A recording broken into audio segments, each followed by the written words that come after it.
So in this, when the small tree reaches the sphere of Christ beauty, there's a great sense of love and compassion fills the soul. And the individual becomes very strongly committed to doing all that is possible to encourage, support, and facilitate the spiritual growth of others.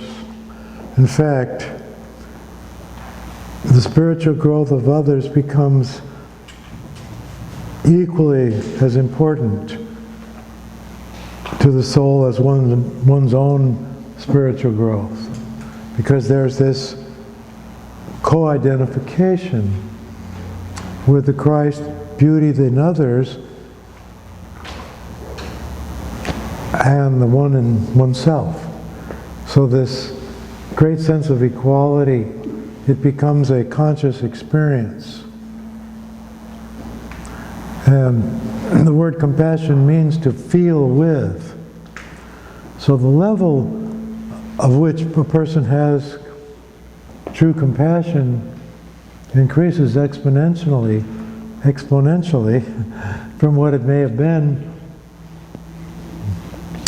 in the smaller tree, in Christ beauty, in the different spheres of the personality, astral triad, and the kingdom sphere. It was very strong. There's some certain levels of development that are given names in what's called the Rosicrucian mysteries, the path of the Rosy Cross. In fact, this was a Kabbalistic organization that existed in the Middle Ages and has even come down to our current age in different versions. It was kind of a secret society because it was actually persecuted by the Catholic Church.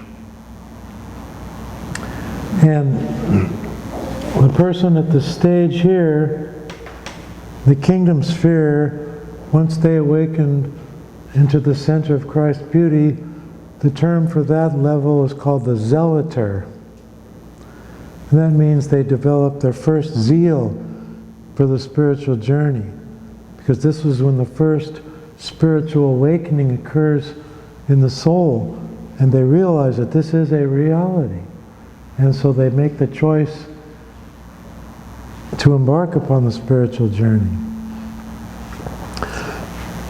When the same level is reached in the small tree of the victory sphere, the term is theorius, which suggests the idea of theory, theorius. And the next one is in the splendor sphere, and that's called practicus, which suggests doing spiritual practices. Excuse me.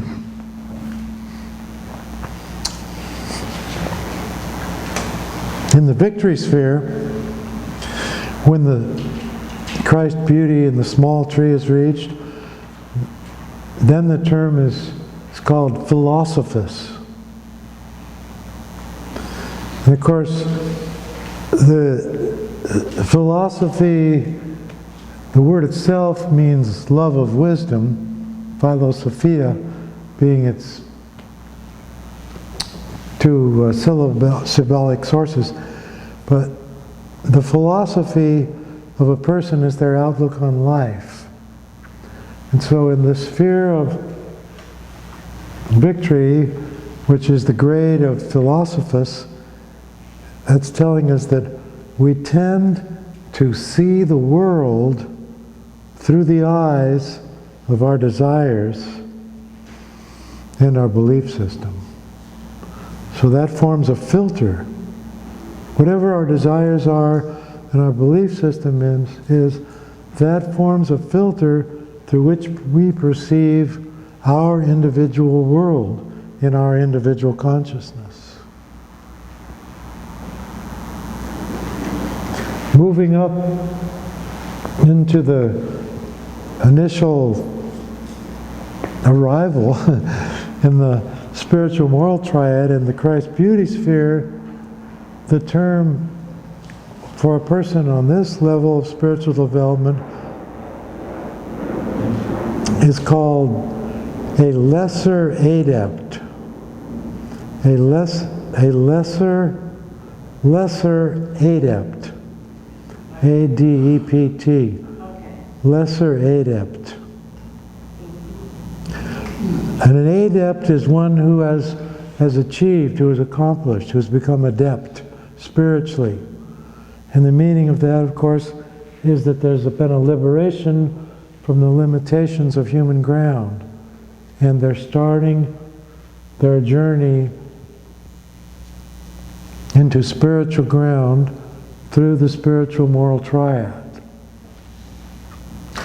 In service of the divine plan, fully conscious of being a spiritual being and identified with the true self and freed from the typical false self in human ground.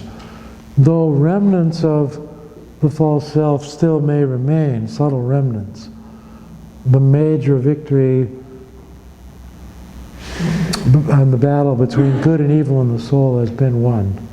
That's another meaning, I think, for the term victory in the victory sphere, that it's becoming victorious over the darkness and the regressive tendencies of the attraction to evil within us.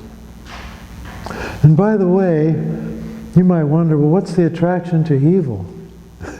When good is so good, who wants evil, you know?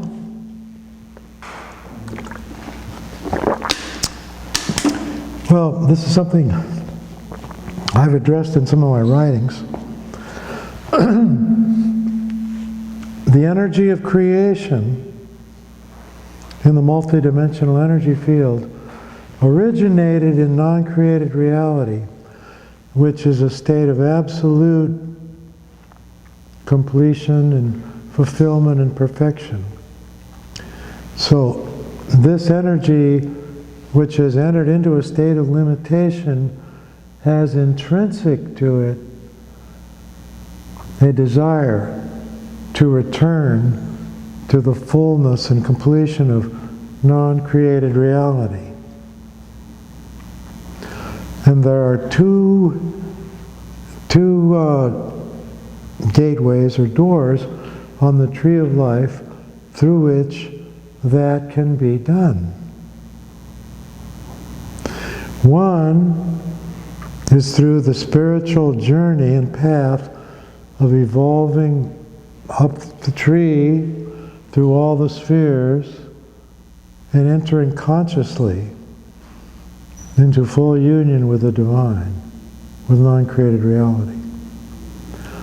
The opposite way of returning is through the path of unconsciousness and disintegration through an abyss that is underneath the kingdom sphere. It's called, the technical name for it is the Qliphoth, and it's a kind of like a recycling bin where energies of creation that can no longer evolve up the tree or that refuse to evolve up the tree are recycled into non-existence through the bottom of the tree.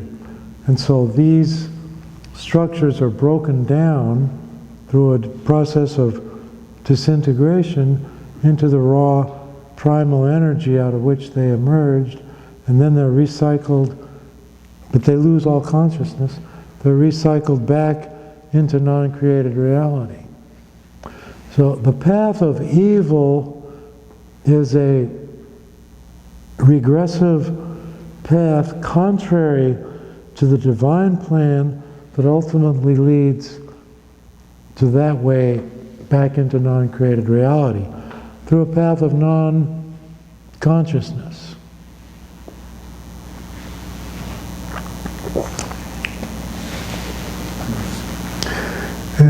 My books Human ground, spiritual ground as a chapter on that. And then the book, The Will of Divine Love, has a fairly lengthy discussion of the conflict between good and evil as being the archetypal conflict in the game and adventure of God's creation, which is God's great adventure. And the plot, in the drama, is the struggle between good and evil. You got to have a plot and a conflict to make a drama really interesting, right? So God created the ultimate conflict. But that all exists within the creation, and particularly within the limitations of the lower triad, the kingdom sphere. So anyway, going back to the tree and going up the tree, the journey from lesser adept and the beauty sphere goes up to the red sephira, which is called severity. And this is the sephira of the laws of cosmic justice. It's the origin of the conscience in each soul, which is a voice of divine guidance and wisdom God has given us. And it gives our consciousness the power and ability to discriminate between the pairs of opposites. So it's a prerequisite really to what happens in the splendor sphere, which is on a lower level. But the severity sphere is called the sphere of the greater adept. The greater adept is the one who becomes completely united with the laws of cosmic justice and the laws of righteousness. And the temptation in this sphere is, because there is so much power and energy connected to it, is to have a feeling of indestructibleness and invulnerability. There's a feeling of so much strength and power connected to that. So we are told.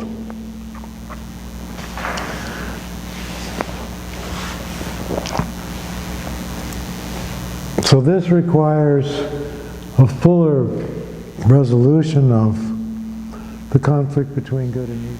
This is the sphere at the top of the spiritual moral triad. And it's the sphere where the masters of compassion reside. It's a sphere of love and forgiveness.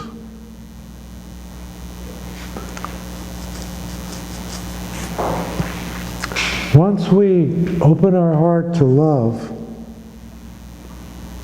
and we become loving souls, then we receive the fullness of God's mercy and forgiveness. For those who have not yet grown in their love nature to become loving souls, whose hearts are closed and hardened, they have to pass through the gate of justice and severity. And they have to experience the consequences of the laws of cosmic justice until they start to respond to the higher energies of love and the sphere of mercy.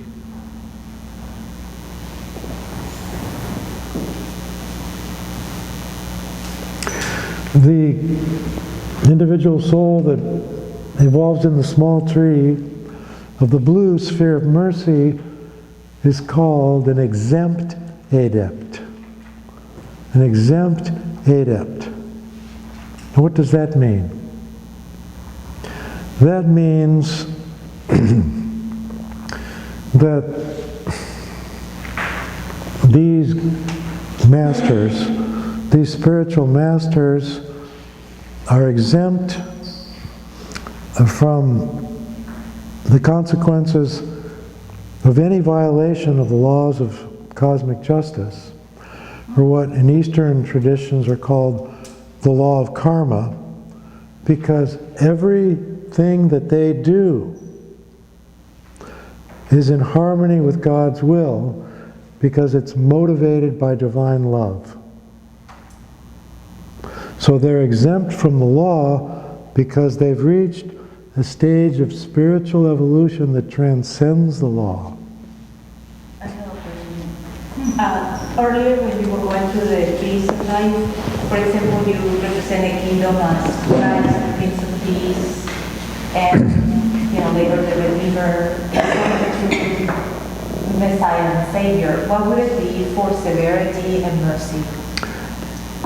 In severity, it's Christ the Judge. Yeah, the Judge. Christ the Judge.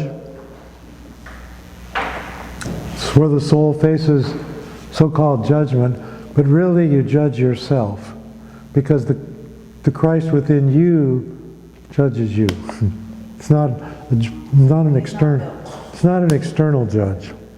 That's a misunderstanding, because it's taking all this on too much on the literal level. And this whole tree is not meant to be taken literally. It's a living metaphor for a multidimensional energy field, presented in a way that the human intellect can comprehend with a little effort. So what would it be for mercy? Christ,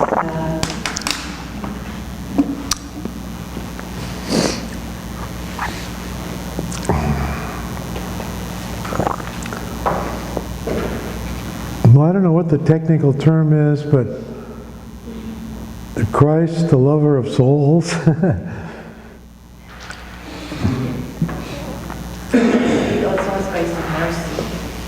Yeah, Christ, the Lord of mercy. Because the sphere is called mercy. So this is where the maximum of God's mercy is expressed. But the prerequisite to receiving that full mercy is passing through the sphere of severity, so that one is loving and forgiving. So the way we treat others is how we treat ourselves. The way we treat ourselves is how we will treat others.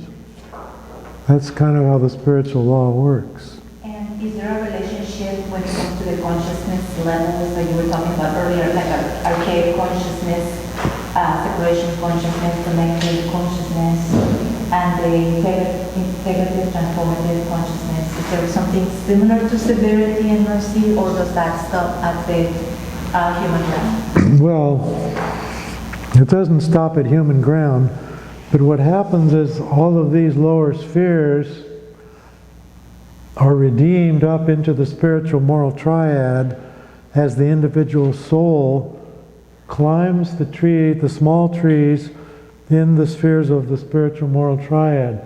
So in other words, the Christ beauty that was initially experienced in the sphere of Christ beauty is raised to a higher octave in the small tree in the sphere of severity, and then to an even higher octave in the small tree in the sphere of mercy. So the whole tree is raised up into itself, you might say. Now, this is a point where you might have to stretch a little bit. The sphere of mercy, when the individual consciousness and soul reaches this level of perfection, this is the highest degree of evolution and perfection that is possible for an individual center of consciousness to achieve in its spiritual growth. Please say that again.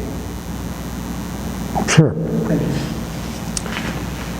When the small tree of an individual soul evolves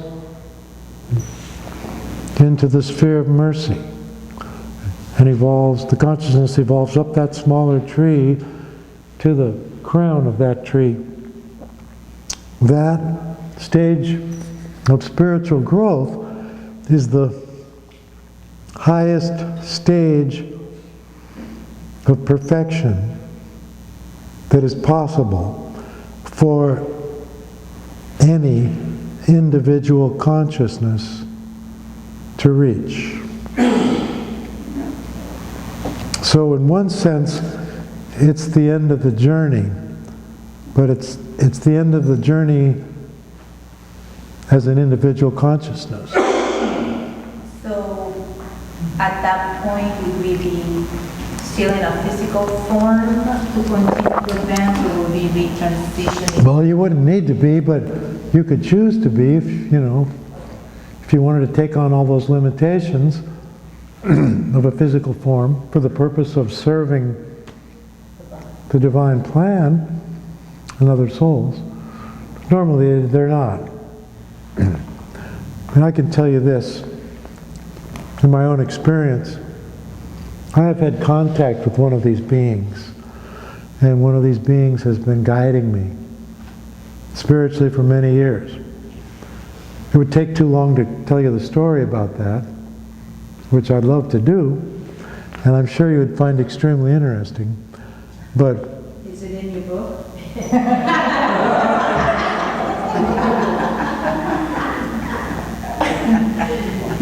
a little part of it is in the last chapter of my book, The Will of Divine Love. Is an experience that this being took me through, which changed my entire life and really strengthened my commitment to the spiritual journey when I was in my 20s. So I describe an experience that occurred then, but I don't tell the whole story about it. So what happens normally when a being reaches this level, it takes them thousands of years of physical time to prepare themselves for the next stage of their spiritual journey. Because in the next stage, they have to cross what's called the Great Abyss. And the Great Abyss, crossing the abyss, is what is represented by that invisible sphere that I call Doth the Cloud. But this is crossing a great abyss because it's a transition from being a highly evolved and perfected individual consciousness into becoming a universal consciousness. A universal consciousness, which occurs in this black sphere, which is the sphere of the Divine Mother, the feminine aspect of God, called understanding. Now this sphere of understanding is literally the womb of creation. Each individual soul that ever has or will come into existence is born out of the womb of the Divine Mother of understanding. And it's from there that it begins its journey down the tree into physical incarnation. So the first part of that journey is that after it's been formed by the womb of the Divine Mother, it travels across the great abyss and it enters the sphere of mercy. And in the sphere of mercy, it experienced the harmony, bliss, and oneness of divine love. And this experience of the harmony, bliss, and oneness of divine love is the first imprint of experience received by the soul. It's a state of absolute peace and harmony and bliss in a love-surrounded environment. And this experience blesses the soul, and it makes a very deep impression in the soul, which becomes, later on down the road, the soul's desire to return back to this. In other words, this is the original paradise, symbolized by the Garden of Eden and Adam and Eve, that the soul experienced in the divine love. There's no conflict in this state. Everything is one. It's peaceful, blissful, harmonious. There's no desire for anything. It's a state of complete peace and fulfillment. Then at a certain point, the soul has to travel across this yellow energy path over to the red sphere and enter the sphere of severity, which is its first experience of duality and the opposites. And in that sphere, it receives the imprint of the sphere of severity, which gives it the power to discriminate between the opposites, and it programs it with the imprint of the laws of cosmic justice, which form the basis of our innate spiritual conscience.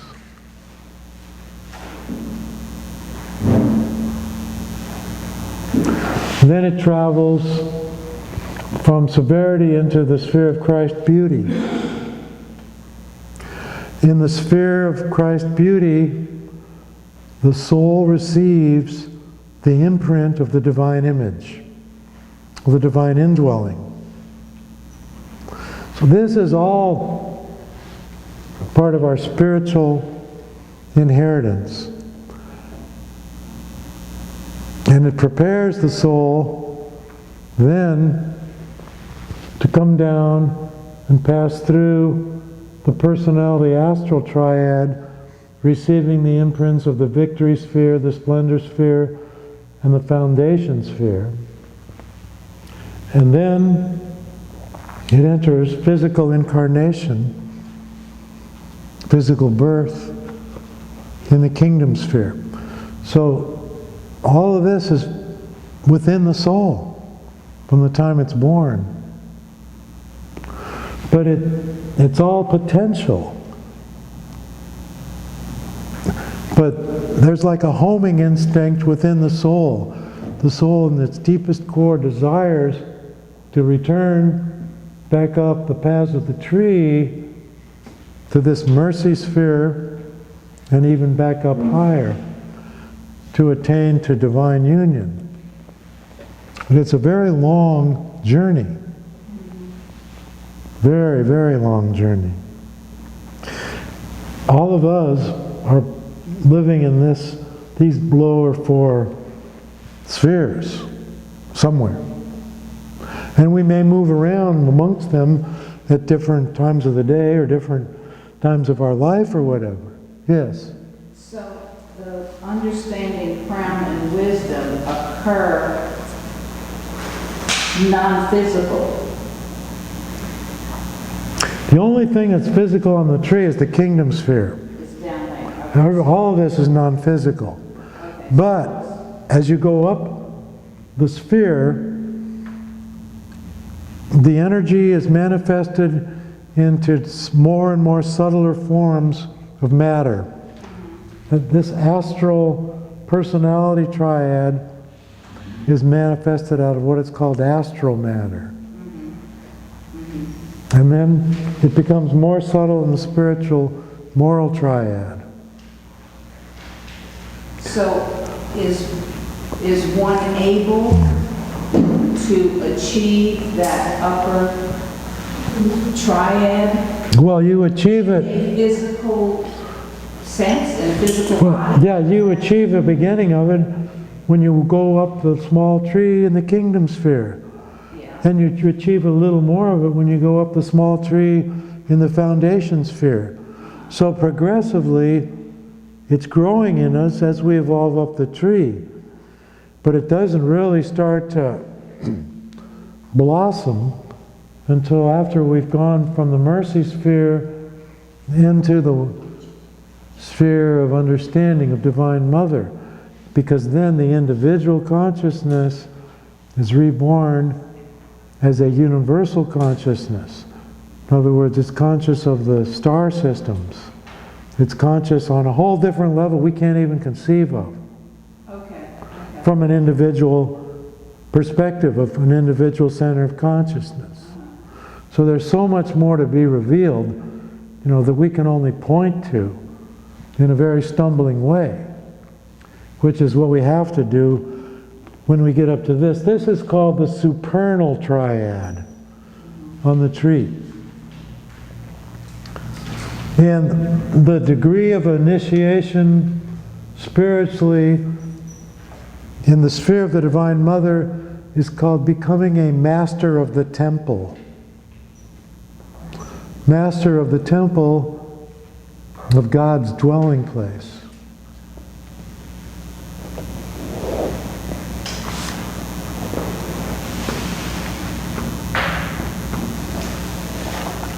After climbing the small tree in the understanding sphere, the individual soul crosses across this line, which corresponds to the third eye center, by the way.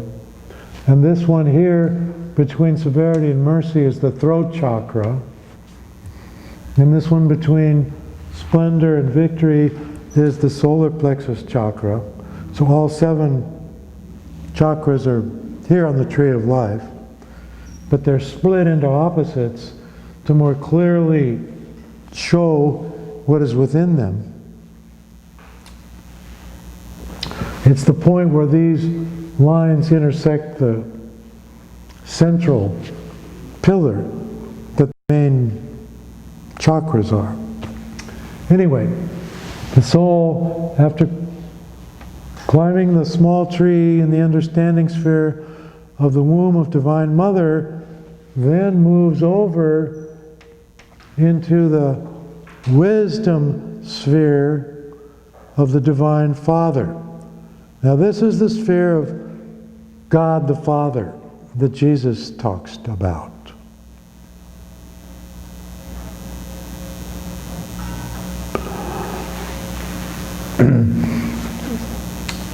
The traditional Hebrew name for this sphere is Ab, A-B,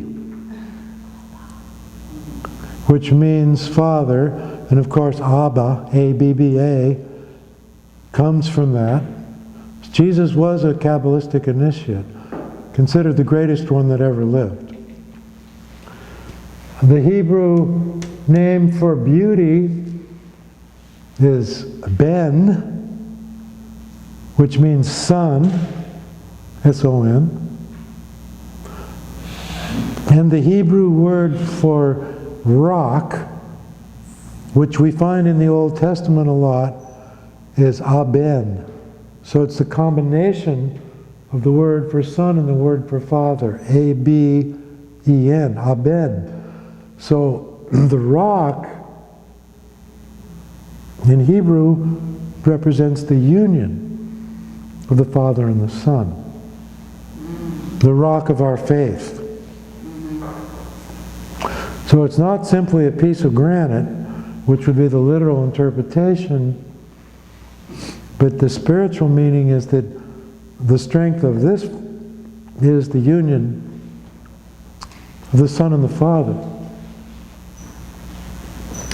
Another word in Hebrew for the beauty sphere is Mahia, which is translated as Messiah, and in Greek it's translated as Christos. So it's from that we get the word Christ. Well, that makes more sense of upon this rock I will build my church. On the union of the Father and the Son.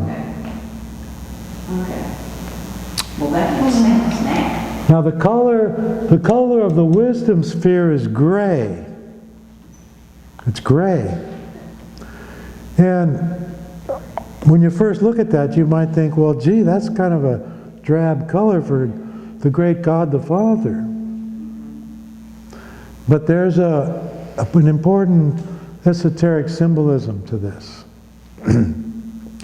The color gray symbolizes the union of all opposites. If you take two complementary colors and you mix them together, you always get gray. So it symbolizes the oneness, the union of all opposites. There's a lot of color symbolism in this that we can't go into, and I don't really know that much about it anyway. Kess, is the understanding then black? Yeah, It appears. it's black and sometimes it's violet, but it's very dark, yeah. And what would be the name, like master of the temple? What's Well, the name for this is the magician. And the magician is one who can manifest, create, manifest.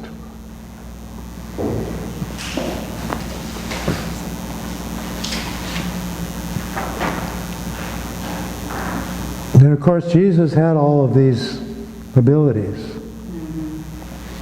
Now, the crown sphere, which is a brilliant white, and you'll notice that the crown sphere and the sphere of Christ the Son are bigger than the other spheres on the tree because they have more of a radiation going out from them. The crown sphere is absolute oneness. It's universal consciousness of absolute unity. And this sphere contains the entire tree within itself. So it's the unapproachable light, because it is absolutely one with everything. And the reason it's unapproachable is because if you're going to approach something, there has to be some distance between you and what you're approaching. Right? This is absolute oneness, absolute unity. So there is nothing can ever be separate from this. It includes everything. And it's associated with what is called the beginning of the whirlings. I'm sorry, beginning of the... The beginning of the whirlings. The whirlings, the circulation, yeah, of the energies that manifest creation. And you can observe on every level of creation there is whirling energy. Whether you're talking about galaxies and stars and suns and solar systems, all the way down to molecules and atoms and elementary particles. This is what creates all the whirling of the creation and the cycles. Now, this crown emerges as a point in the limitless light of non-created reality, which is God as God beyond creation, and is one with it. So the final journey of the evolving soul is to reach this sphere. And at the point of reaching that sphere, the individual soul, which is now of universal consciousness, is free to choose to remain in the creation in order to continue to serve the divine plan and the evolution of all the souls that are working their way up the tree in various capacities, or it can choose to merge itself into the limitless light. And supposedly, the vast majority of them choose to remain out of love and compassion for extremely long eons of time in order to help the other souls evolve. Another thing about the universal consciousness is this. Well, have you ever wondered, like, when people say that the Blessed Virgin appeared to them, or Jesus appeared to them, or whatever, if you interpret that on the level of an individual consciousness, you would think, okay, well, Jesus is here and he's appearing to me, so I've got him, But that's not the way it works with a being of a universal consciousness. Just as God has an infinite number of particular individual centers of consciousness, a being of a universal consciousness can manifest an unlimited number of individual manifestations of itself throughout the creation at the same time. So it's no longer limited to the restrictions of an individual consciousness. That's what makes it universal. So in other words, while Jesus or the Blessed Mother is manifesting to somebody in Dallas, Texas, could also be doing the same thing to people anywhere else on the planet. Any number of us. So it's a completely different perspective than what we can really grasp or comprehend. But these manifestations are done solely for the purpose of aiding our spiritual evolution. Yes? What about angels? Angels are beings that are serving God's plan. The fallen angels would be beings in the personality astral triad that diverged from God's plan. For example, according to legend, and not in the Bible, Lucifer was the most splendid of the angels, right? Excuse me. Sorry to do that into a microphone.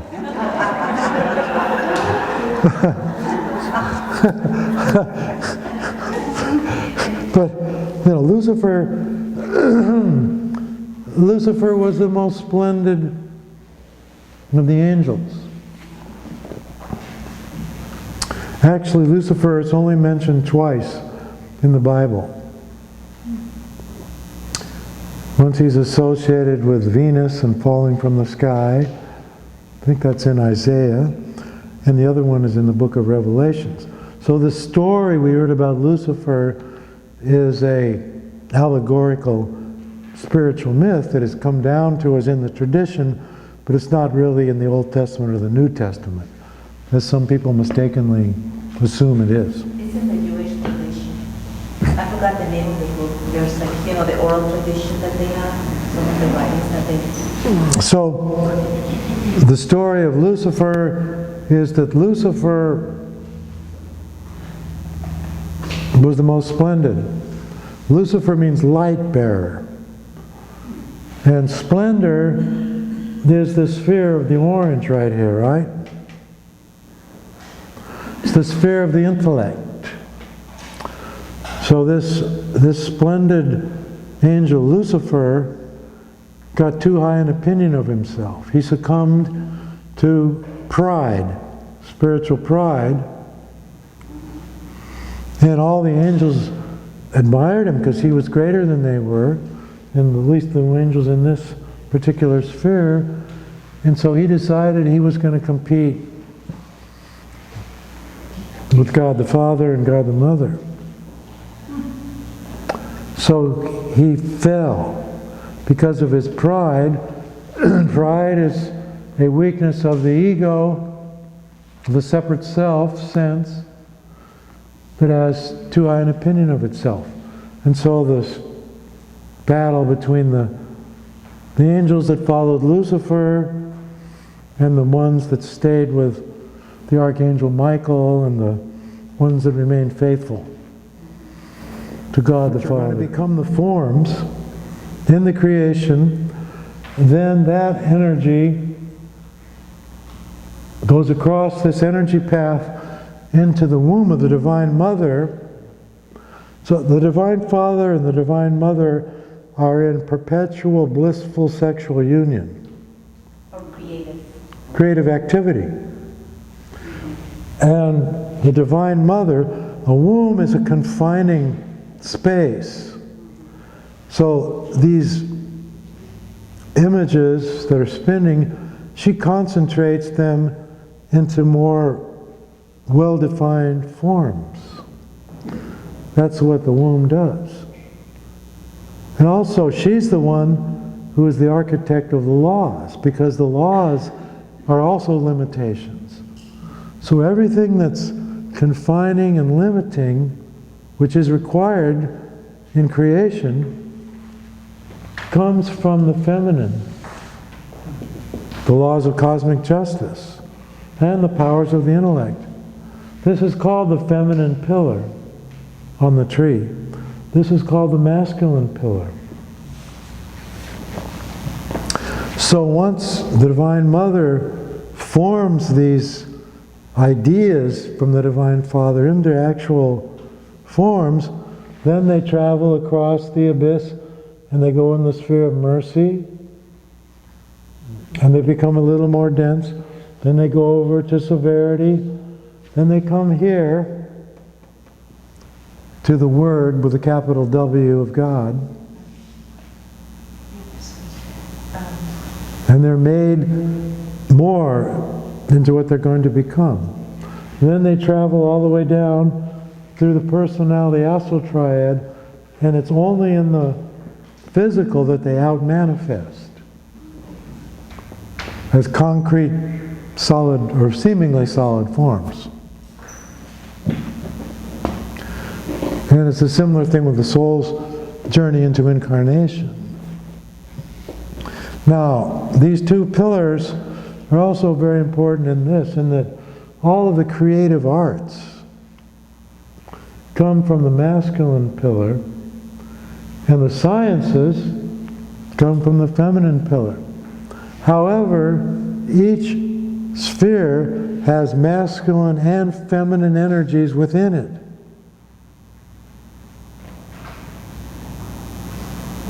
They all have masculine and feminine energies.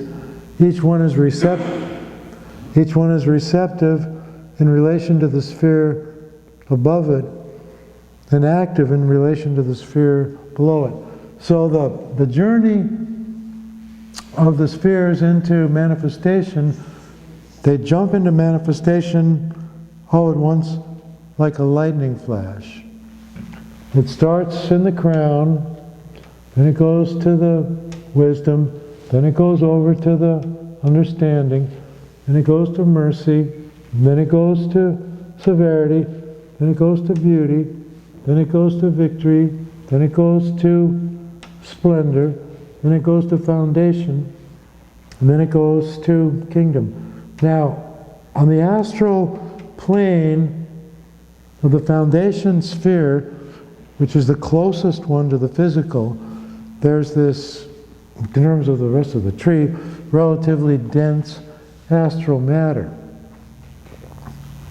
Everything that exists on the physical plane has an astral counterpart on the plane above it in the splendor sphere. And all the things that are created in the splendor sphere do not necessarily out-manifest and come into expression in the kingdom sphere. But many of them do. And if you can affect the astral matter of the subtler energies in the foundation sphere, it can create corresponding changes in the physical matter of the kingdom sphere. And there's a lot to this. Now, our thoughts affect our environment and others around us. So do our feelings, to a greater extent than we realize. To a much greater extent than we realize.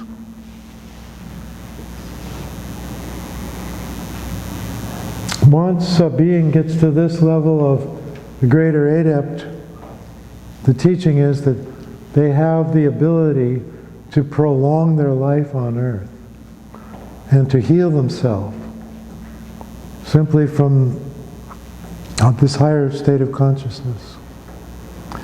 And then even more so, the exempt adept in the mercy sphere. And beings that are from the supernal triad spheres, they can materialize a physical body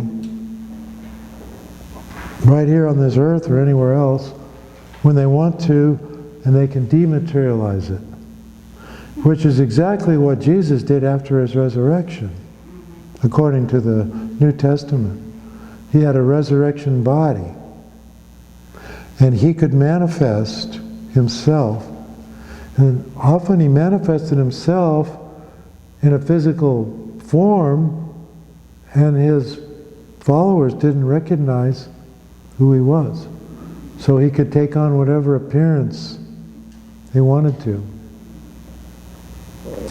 These higher beings have the ability to alter the structure of physical matter at will. So they can heal. Think of the healing miracles of Jesus as an example.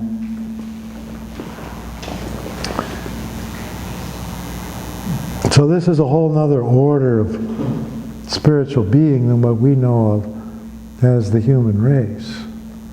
But we all have the potential for all of this within our souls. It's all there. Oh my God. That clock's an hour behind. Yeah, I was gonna say, it's 3:15, not 2:20. Well, there was one other thing I wanted to share with you, and I wanted to take questions. But should I just take the questions and hold the thing I wanted to share? No, it sounds pretty important. Yeah, let's hear it. Okay. Well, I write about this in my last 3 books. It's in the last 3, or 3 of my books, yeah. I write about it in the book on the Tree of Life. I write about it in the Will of Divine Love. I don't know, I might write about it in the Bridge Across Troubled Water, I'm not sure. But anyway, let's not worry about that. For sure I write about it in those 2 books, and it's this. There are what I call 3 walls. The walls as a metaphor. There's 3 walls of meditation. And this relates to our practice of centering prayer. The outermost wall of meditation is called the wall of thoughts. And we're all familiar with thoughts in our practice, and we know that thoughts include any particular perception that we have. So it's more than just thinking. It's not limited to thinking. There's the wall of thoughts, which is really the wall of forms and, all the things that are manifested in our world. Underlying the wall of thoughts, and actually supporting and causing the thoughts, is called the wall of energy. So there's a wall of energy, and the wall of energy has many gradations to it relative to all these different spheres, ranging from the vital energy that emanates the physical body to the most subtle energies of the highest state of consciousness. So I did say the soul is a multidimensional energy field, as is creation.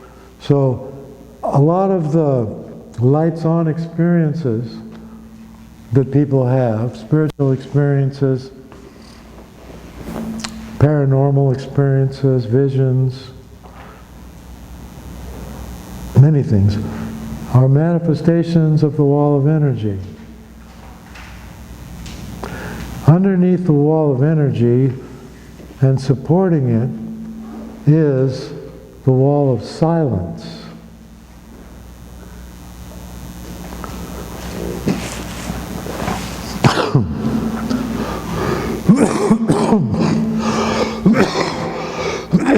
Well, so out of this great silence, which is the silence of the loving divine presence, emerges the wall of energy. Then out of the wall of energy emerges the wall of thoughts. In our prayer, because we're letting go of thoughts, our intention and consent is to allow the Spirit to take us through the wall of thoughts, then through the wall of energy, and then deep into the wall of silence, where we may rest in union with the divine presence and allow the divine presence to do its work in us to purify, heal, and transform us gradually into Christ as we evolve up the tree. So for us, our main goal now, I think, is just to get to this center of the tree of Christ's beauty, or to become lesser adepts.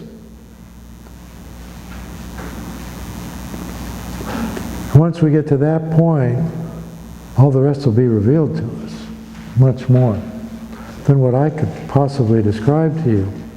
But this is a great map of the spiritual journey, and the spheres on this tree are called the spheres of emanation and activity of the divine consciousness. All the spheres on the tree of life are the spheres of emanation and activity of the divine consciousness within the divine consciousness.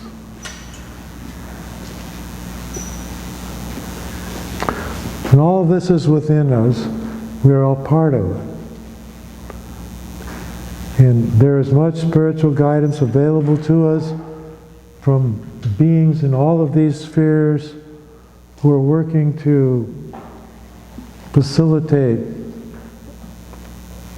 the perfection of God's plan and creation through the spiritual evolution of individual souls and consciousness, ultimately into the divine consciousness, which is what God wants to give us and is our divine inheritance as sons and daughters of God, created in the divine image and likeness.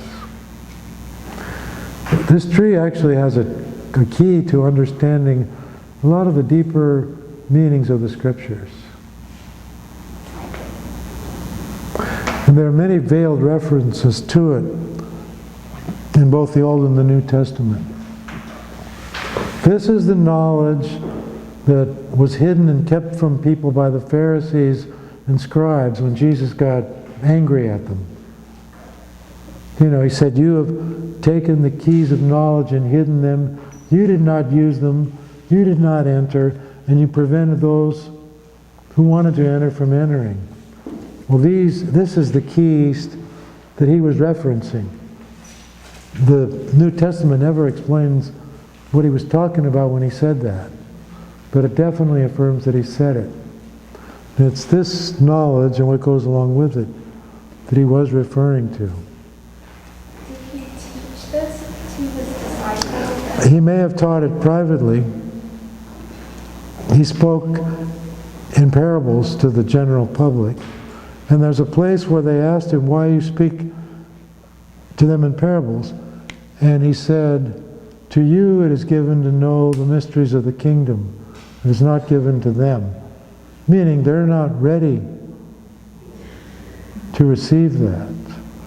Supposedly all the prophets of the Old Testament were initiated into the Kabbalah and the Tree of Life, which means the revealed teaching of what God reveals to us in our own consciousness.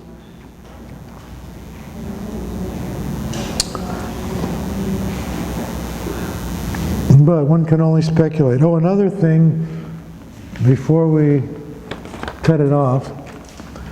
This diagram here is an illustration of the connection between Christian mysticism and the Tree of Life and the Kabbalah. Because this thing here is a version of the Tree of Life. Like you can even see the central sphere is represented by a sun shining. Now, through the graces of Ed Guanchel, we have a translation of the Latin inscription that is on this picture, which I'd like to read to you. The bottom one, which is closest to the man who's looking up at the cross, and could be the evangelist John, but where it says, "In principio erat verbium," the English translation of that is, "In the beginning was the Word," which is the opening of the prologue to John's Gospel. And the other one, where it says, "Qui expansus in cruce manibus, traxisti omnia ad te secula," the translation is, "Lord, you who have stretched out your hands on the cross and have drawn the whole world to you." And this was a woodcut, it says, reproduced in France, secret les Qabalistes, Christians de la Renaissance. So this tradition was alive within certain Christian circles of the Renaissance.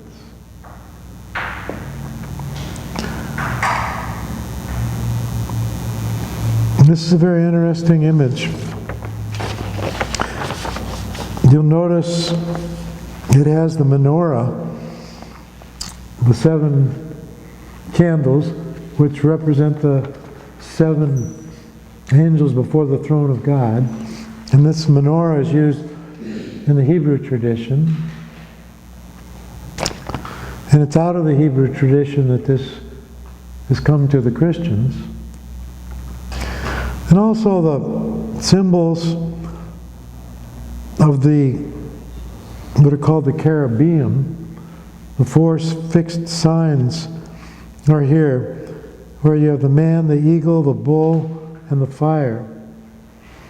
The man represents Aquarius, the eagle is Scorpio, the bull is Taurus, and the fire is Leo. which are the 4 fixed signs of the zodiac. So this tradition also goes into ancient astrology. It has many dimensions to it. So, geez, it's almost 3:30. I've been open and available for questions, but I know some of you probably have to leave for whatever reasons. But if any of you want to stay and ask questions, I'm here. Happy to answer.